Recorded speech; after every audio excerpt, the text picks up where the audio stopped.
I am live here on the Hannibal TV, the most popular combat sports YouTube channel based in Canada. And I just finished reading the September 16th Wrestling Observer newsletter, which came out today. And I'm going to give you a recap here as I started last week, and I'm going to do every week with all the main notes from the Wrestling Observer. So in WWE news, as of this week, Dwayne "The Rock" Johnson has not committed to the October 4th Fox SmackDown debut. So they're going to have to still work on that if they want him to be part of that. Obviously, Raw only scored a 1.7 rating this past week. The Steve Austins of the worlds aren't really going to help them too much score a big rating for that Fox debut. Thomas Mulligan says, can't wait for Clash of Champions. What about me? I don't know much about the Clash of Champions card, and I haven't watched a full WWE event in a long time. I can't remember when the last one I watched. In attendance news, September 5th, in NXT in Lakeland, Florida, drew 200 fans. September 6th, NXT in Tampa, Florida, drew 250 fans. And September 7th, NXT in Gainesville, Georgia, drew 200 fans. They did a lot better in other countries. September 5th in Santiago, Chile, they drew 8,000 fans. September 6th in Argentina, SmackDown brand again drew 5,500 fans. And then on the Raw side, September 6th in St. John's, New Brunswick, WWE drew 1,600 fans. Their show the next night in Halifax was canceled. And then there was a super show September 8th in Syracuse that drew 2,200 fans.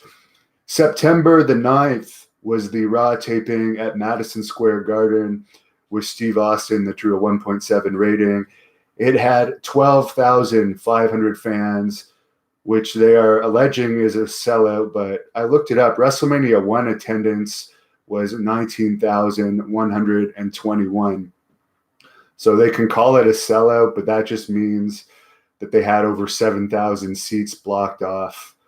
And then this past Tuesday, they were back at Madison Square Garden for the SmackDown 205 live taping, where they had the lowest WWE taping in the history of any television show they've shot in the building, with 7,000 fans. And according to Dave Meltzer, that includes some papering. Anyone that doesn't know what papering is, that means giving away free tickets. Joe says Clash of Champions has 11 matches, none worth giving a damn. So Antonio Jones says he hasn't been a WWE Network subscriber since WrestleMania because he was so disappointed in the show. Now, here is some interesting news. Both WWE and AEW and MMA groups will be affected by this if it goes all the way through. But apparently a bill was passed in California where they are saying that workers must be designated as employees as opposed to independent contractors if the company they work for exerts control over how they perform their tasks or their work as part of the company's regular daily business. So that would mean WWE would have to classify their wrestlers as employees, which, in my opinion, they are. If they were to go to California, if that bill goes into law January 1st.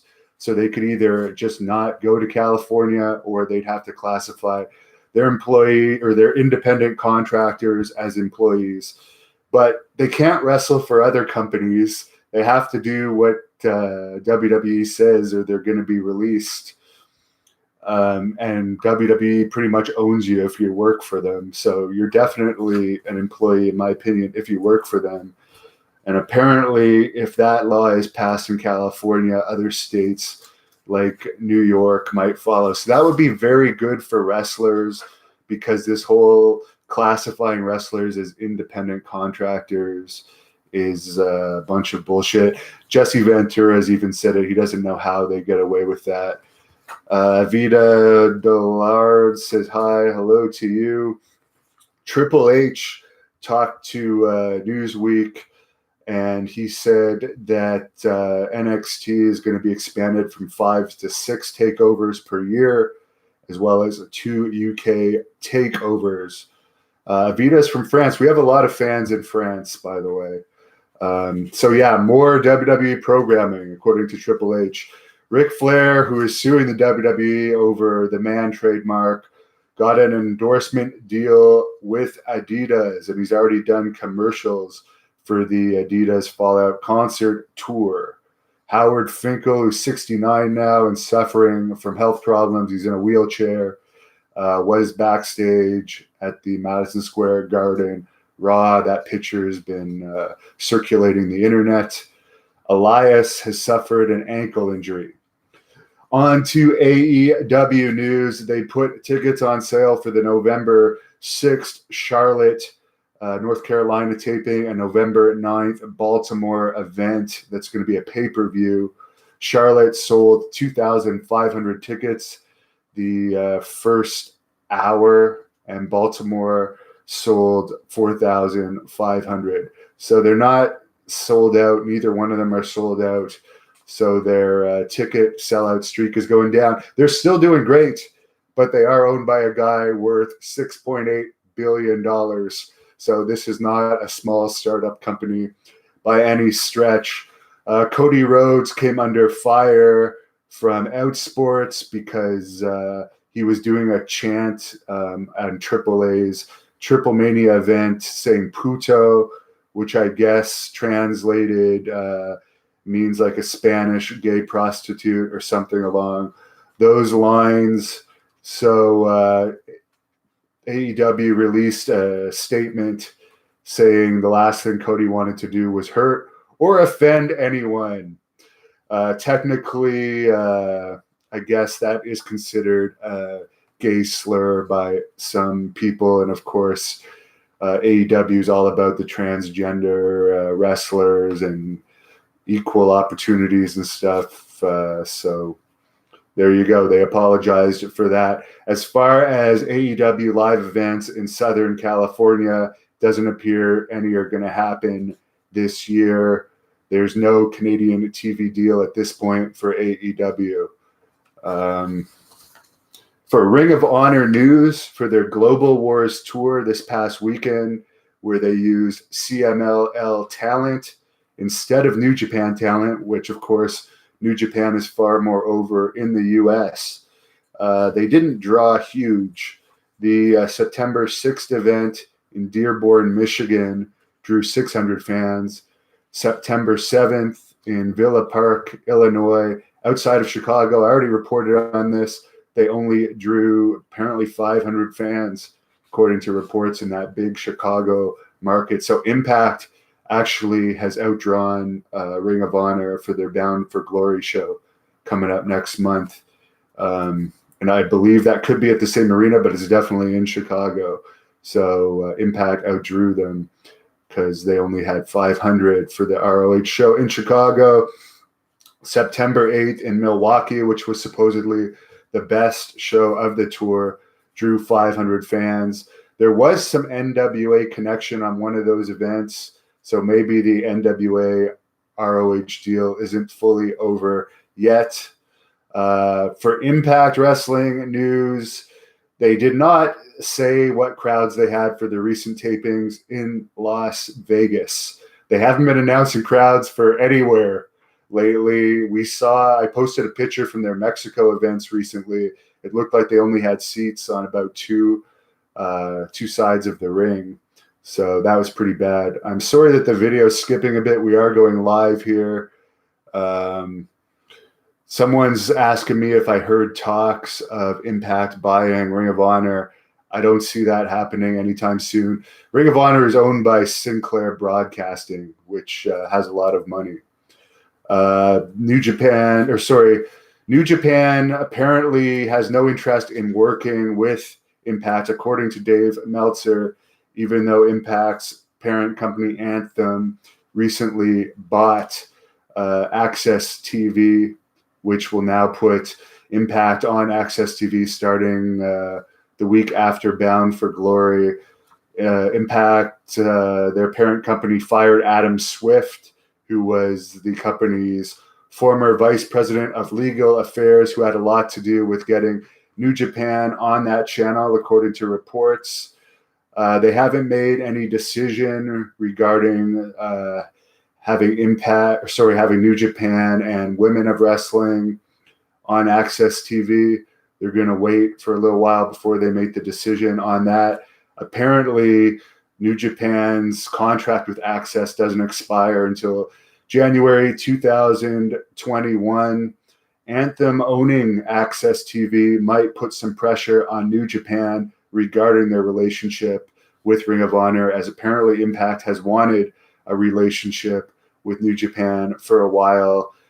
Impact did not use Killer Cross on their Vegas tapings, and they did have him taken off the AAA Lucha Libre show in New York this Sunday night, which I interviewed Hugo Savinovich about earlier this week on the Great North Wrestling podcast. You can watch that full interview free here if you look it up. He admitted on that podcast that AAA did not do the greatest job of promoting that event at the Hulu Theater at Madison Square Garden. Cain Velasquez is going to have his second fight on that show, second pro wrestling match. I mean, it's still unknown who he's wrestling officially. Hugo Savinovich didn't even know, even though he was taking Cain around for publicity. Apparently, New Japan, AEW, and WWE are all interested in signing Cain Velasquez. He would be a great get for any of those companies, in my opinion. For MLW, not too much interesting news from them. They taped their September 7th Dallas area taping before a sellout of 1,200 fans in North Richland Hills, Texas. Kevin Von Erich was at that one.